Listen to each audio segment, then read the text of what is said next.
I'm dead. All right, made it to a Friday. Gang's all here, ready to go. Last saw you guys on Monday, man, Memorial Day. What's going on with you guys? Pookie, how you doing? As he blows a fat cloud. Just chilling and smoking. Pookie, real talk. So we only did half of the show with you. Drew and I had to put the show on our backs for the second half because you had to go somewhere. Answer this question, Pookie. The people need to know, did you have a DDO appointment? What's Drew, explain to him. I see you laughing. No, you explain it. It's your question. I had to go see my sugar mama. Hey, there you go. That answers it. That's all we needed to know, Pookie. Sugar baby gotta eat. He answered it, Drew. There you go. Dick off. So that explains Pookie's second half absence. I should have had a joke for teams that couldn't perform in the second half, maybe like the Atlanta Falcons, which is, hey, it's relevant because this week we're talking AFC South and NFC South. But we'll save that till later. So it's a big week up. Huh? This show is filled with guys who can't perform in the second half. Hey, well, right now. Some of us have a hard time getting off the bus, getting started. So, or we walk off the bus and the game's already over and then we get back on the bus. But anyway, so we're talking AFC South, NFC South, and obviously it's a big day for Drew because his Colts are in the NFC South. And just as Pookie last week gave you all the rundown on everything Pittsburgh Steelers, it's Drew's turn to do that with the Colts. And if we're being honest, it's going to be a lot more interesting this week because Drew's team actually has a chance to make some noise in the playoffs. Sorry, Pookie. My team is the only team. My team's the only team that has a chance to do anything in the playoffs. Food, and now he's going motorboating. I don't know. Maybe he's excited for the Colts too. I'd want to motorboat with that roster. I'd motorboat with Quentin Nelson. All right.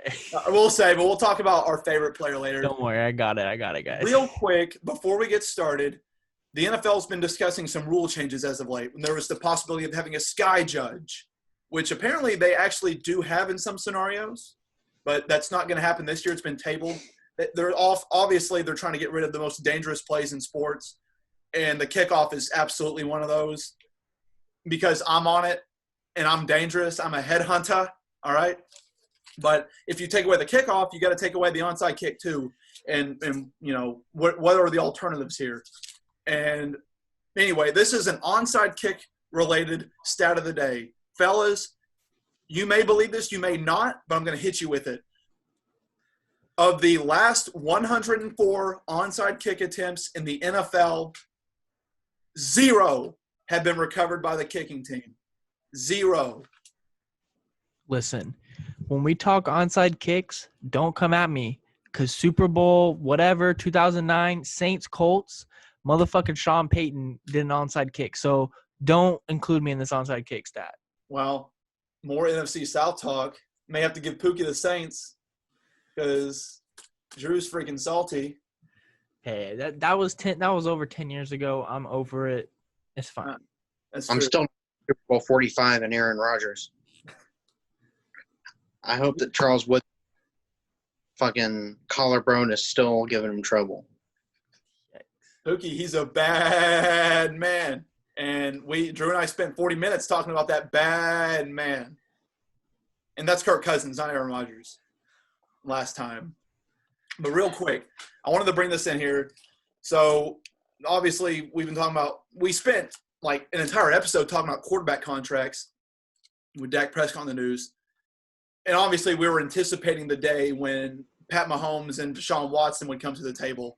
We thought that'd be next year because you want to see what Dak Prescott gets so you can one-up it. Pat Mahomes is going to one-up everybody anyway, simply because he deserves it. I mean, he's the best in the league, so he gets the best contract.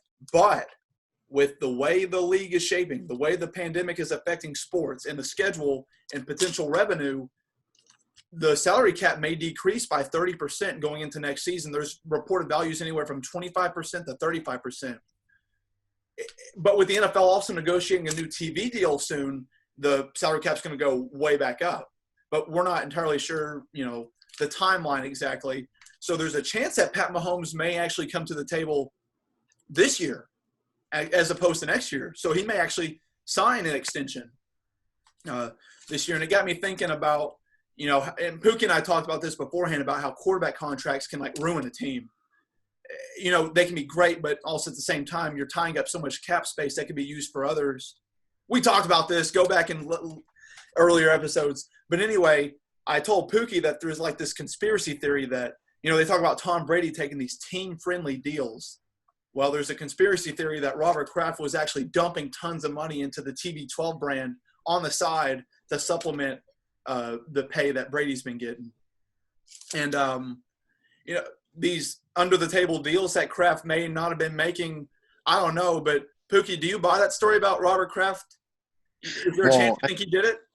I mean, Robert Kraft is known for his under-the-table deals, and that's also what he calls a room alone with a 9-year-old Filipino girl under the table, a la Mia Khalifa. He does it that way. She brings the biker home. He brought Angawa home. And little to behold that, yes, Robert Kraft did, in fact, fund the TB12 brand. Pookie, let me ask you this real quick, too. So there was I don't think you're aware of this because you're not as big in the basketball, but Drew and I obviously, we talk about Michael Jordan's flu game a lot. Well, he came out in one of the last episodes of The Last Dance and said that he actually had food poisoning from a pizza. And one part of the story was there were 5 dudes who brought the pizza to his hotel room. And my surprise is, Pookie, when has 5 guys bringing a pizza to a hotel room ever gone well for anybody?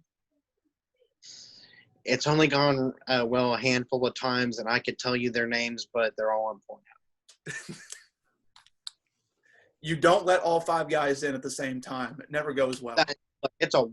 You take your turn. We can't do all 5. We can't be running gangbangs for pizza, okay? I mean, I'll do it for some deep dish. If it's deep dish pizza, it's different. If it's deep dish, you're eating at Pizzeria Uno in Chicago, let the 5 guys in. But no more than 3 if you're anywhere else in the country. There you go, from the expert himself, who probably has his own casting couch in the other room. Oh, gosh. There it is, the casting couch. Oh, well.